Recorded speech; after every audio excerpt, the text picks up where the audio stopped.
بسم الله الرحمن الرحيم. لأول مرة تابعنا على القناة يشترك في القناة وفعل زر الجرس ولايك للفيديو. هنتكلم عن مباراة العودة ما بين مصر وملاوي والفوز برباعية وأداء مصر اللي بيتحسن بقاله فترة والشكل اتغير وفي احساس اللي فيه شكل جديد. بس الشكل الجديد ده هيعتمد على ايه؟ على المباريات القوية في فترة اعداد، المباريات في بطولة افريقيا، المباريات مع فرق كبيرة ولها اسم، عشان اشوف اللعيبة بتاعتي هو الفرق في العنصر ولا فرق في طريقة اللعب. هي دي الفكرة اللي احنا عايزينها وعايزين نعرفهم. الاداء هيبقى مستمر على كده ولا اداء الفرقة هيتهز؟ بدأ الجهاز الفني فيكتوريا بنفس التشكيل اللي بدأ بيها مصر في مصر، نفس التشكيل اللي بدأ فيه في مصر. بدأ بالشناوي، طلع ونزل محمد صبحي الشوط الثاني بعد شعوره بإجهاد. محمد هاني، حجازي، عبد المنعم، محمد حمدي. خلاص هم فهموا بعض وفهموا طريقة بعض، واللعيبة انا مش هعرف اقيم لعيب دلوقتي. ليه؟ بلاعب ملاوي. كويس اللي انت صعدت، كويس اللي انت والشكل حلو. في نص الملعب محمود حمادة وطارق حامد. هو مقتنع واحد بدنيا قوي والتاني مهاريا وبيعرف يسلم ويستلم. محمد صلاح، زيزو في النص، مرموش، مصطفى محمد. الفكرة اللي عجبتني بس ما اتنفذتش طول المباراة، اللي محمد صلاح بيخش رقم 10 ويطلع زيزو على الطرف. الفكرة دي التغييرة لما تحصل بين زيزو ومحمد صلاح حلوة. ومحمد صلاح لما هو بيجي من تحت وعينه على المهاجمين بيعرف يشغل الفرقة. واحد هيقول له خطورة محمد صلاح في الجناح. محمد صلاح مش هيديني نفس الروح اللي بيلعب بيها في الليفر. يبقى خلاص انا هسيبه رقم 10 يعرف مهاريا ويعرف يستلم واحدة واحدة وبيعرف يعدي ويروح، يعرف يديك الباصة الصح. زيزو الماتش اللي فات، الماتش بتاع مصر والماتش ده اداؤه كويس. هو عمر مرموش ومحمد صلاح وطارق حامد ومحمود حماد، كل الفرق. في مشكلة عند مصطفى محمد، مش مركز، متسرع في كل كورة. في مشكلة عند مصطفى محمد لازم يدوس على نفسه زيادة. لازم يرجع مصطفى محمد مهاجم منتخب مصر. لازم يشوف نفسه ويراجع نفسه تاني. الفكرة امبارح اللي انت بتلعب الكورة من رجل لرجل وتحرك نفسك بسرعة وتحرك ما بين اللعيبة وبعضها. زيزو يدي لصلاح، صلاح يخش يعدي هو مرموش من عنده تاني مطلعها لبره طارق حامد جون. الجون التاني ركنية، تحركات عبد المنعم وحجازي ماشي، اتخبطت من مصطفى محمد راحت لعمر مرموش. جون صلاح ماشي، وتحركات صلاح بيروح وياخد الكرة ويشوط. تحركات محمد صلاح مع محمد هاني، تحرك سريع من محمد هاني، راح رفع، زيزو دخل على العمق، جون الرابع.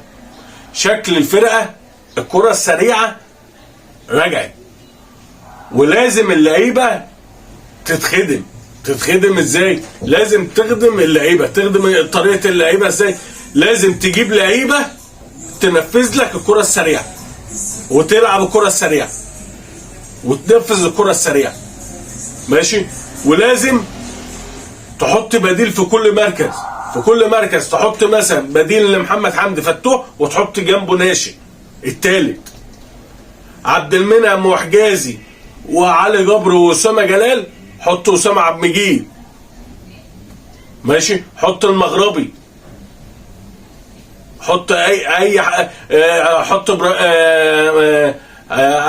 محمد فايد بتاع المقاولين، عبد الله رشدان، ماشي؟ تحط تدعم بيه ليه؟ عشان ياخدوا الخبره من اللعيبه الكبار. محمد هاني تشوف بديل له وبديل، اشوف احمد غانم، ماشي؟ احمد عيد بتاع المنتخب الاولمبي، اشوف علي فوزي بديل له، احط عيني عليه واتابعه. في نص الملعب معاك امام عاشور، معاك محمود حماده، انت جبته جديد بس سنه 29 سنه، طارق حامد سنه كبير، حمدي فتحي سنه صغير، معاك امام عاشور سنه صغير، مروان عطيه سنه صغير. لازم تجيب العربي بدر والعالم اللي تخش تحط في كل مركز هما اتنين، تحط التالت شاب، هو تحط التاني شاب. لازم الاختيارات يبقى لازم حد يتكلم مع الجهاز الفني بتاع المنتخب. انا احط كل ماتش، انت فاضل لك ماتشين، اجرب لعيبه شباب، اجرب اللعيبه اللي هي دماغي ممكن تجيبها. انا عندي ماتشين، ماتش على ارضي، ماتش بره ارضي، ما العبش بكل نجومي، واشوف واحط لعيبه شباب مع لعيبه كبار واشوف الفرقه دي. ده التصليح وده التشكيل، وده اللي لازم فيكتوريا لازم يحط دماغه معاها. يا فرحتي اللي انا صعدت ورحت لعبت افريقيا بنفس التشكيل بنفس ده، ما عملتش حاجه وتعمل عليا ضغط، رحت في التصفيات لعبت بنفس التشكيله وطلعت، يبقى انا ما جددتش دماء الفرقه. انا ما بقولكش اعتمد على الناشئ على طول، لا، اديله خبره معاك وطلعه، ماشي؟ انت ممكن تكون فايز تزق على الزق واحد زي رافت خليل، واحد زي اسامه نبيل، يوسف اسامه نبيل، سيف فاروق جعفر، ماشي؟ ابراهيم عادل على الزق، اجويرو بتاع غزل المحله، ماشي؟ دي شويه لعيبه. وانت عندك محمد اشرف باك شمال، تعرف تدعم وتشوف العناصر بين الناشئين الشباب الفريق الاول. انا ما بقولكش اعتمد عليهم، انا بقول لك طلعهم معاه في كل تجمع، جمع 35 لعيب 40 لعيب، خلوهم ياخدوا الريحه اللي هم بيلعبوا جنب صلاح، بيلعبوا جنب حجازي، بيلعبوا جنب طارق حامد، بيلعبوا جنب زيزو، مرموش، مصطفى محمد، الجماعه دول، تريزيجيه، محمد الشناوي، تعرف تعتمد عليهم. كل ده خلاص، هي فتره، هي خلاص تصفياته خلصت وعندك ماتشين، الماتشين مش لازم اعتمد في كل القوام الاساسي، لا، العب اشوف واحط عيني، انا صعدت خلاص، اشوف عيني على الفرقه وادخل عناصر واشوفهم، شوف اللعيب اللي ممكن يبقى معايا ويطلع معايا بالكرف لقدام. هي دي النظريه وهي ده التجديد الدماء. خلاص الحمد لله اللي انت فزت رباعيه، كان ماتش صعب في وقت صيام، ماشي؟